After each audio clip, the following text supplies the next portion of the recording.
ഇന്ന് സൺഡേ അല്ലേ, നമുക്കൊന്ന് ടർക്കിഷ് ചിക്കൻ ഉണ്ടാക്കിയാലോ. ഫസ്റ്റ് സ്റ്റെപ്പ്, ചിക്കൻ മാരിനേറ്റ് ചെയ്യാം.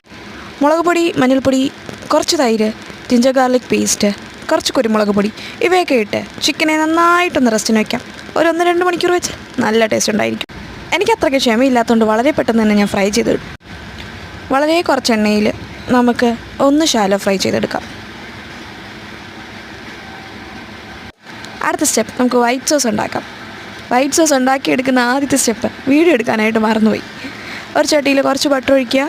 ബട്ടർ മെൽറ്റായതിന് ശേഷം മൈദ ആഡ് ചെയ്യുക, നന്നായിട്ട് ഇളക്കി കൊടുക്കുക. അതിനുശേഷം കുറച്ചായിട്ട് പാൽ ആഡ് ചെയ്ത് കൊടുക്കുക. നമുക്ക് ആവശ്യമുള്ള കൺസിസ്റ്റൻസിയിൽ നമുക്ക് അത് നന്നായിട്ട് ഇളക്കിക്കൊണ്ടിരിക്കാം. അതിനുശേഷം ഇപ്പോൾ ഈ കാണുന്നത് കുറച്ച് കുരുമുളക് പൊടിയാണ്. കുറച്ച് കുരുമുളക് പൊടി ആഡ് ചെയ്തതിന് ശേഷം നമുക്ക് വീണ്ടും ഇളക്കി കൊടുക്കാം. നമുക്ക് ആവശ്യമുള്ള ഉപ്പ് കൂടി ആഡ് ചെയ്യാം. എന്നിട്ട് നമ്മുടെ ഫ്രൈഡ് ആയിട്ടിരിക്കുന്ന ചിക്കനകത്തേക്ക് ഈ വൈറ്റ് സോസ് അങ്ങ് സ്പ്രെഡ് ചെയ്ത് കൊടുക്കാം. കാണാൻ തന്നെ നല്ല ഭംഗിയായിരിക്കും ഈ വൈറ്റ് സോസ് സ്പ്രെഡിങ്. ഇനി നമുക്ക് അധികം തീയുടെയൊന്നും ആവശ്യമില്ല. വളരെ ലോ ഫ്ലെയിമിലിട്ട് ഈ വൈറ്റ് സോസ് ആഡ് ചെയ്തതിന് ശേഷം നമുക്കിതിൻ്റെ പുറത്തേക്ക് ചീസ് ആഡ് ചെയ്ത് കൊടുക്കാം. നിങ്ങളുടെ ചീസ് സോൾട്ടഡ് ചീസ് ആണെങ്കിൽ നമുക്ക് അതിനനുസരിച്ചുള്ള ഉപ്പ് മാത്രം ആഡ് ചെയ്ത് കൊടുത്താൽ മതി കേട്ടോ. ഇപ്പോൾ ചീസ് ആഡ് ചെയ്ത് കൊടുത്തിട്ടുണ്ട്.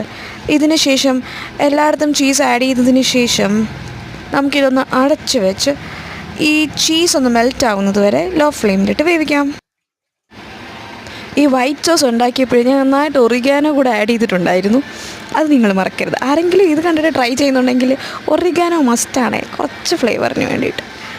ഇനി നോക്കിക്കോ, ഇത് സ്റ്റീം ആയതിനു ശേഷം ഓപ്പൺ ചെയ്യുക. നല്ല ഭംഗിയാണ് കാണാനായിട്ട്. പിന്നെ നമുക്കിത് വെറുതെ കഴിക്കാനും അഥവാ ചപ്പാത്തിയിലൂടെ കഴിക്കാനും നല്ല ടേസ്റ്റ് ആയിരിക്കും. കാണാൻ നല്ല ലുക്കാണല്ലേ. എങ്ങനെയുണ്ട്?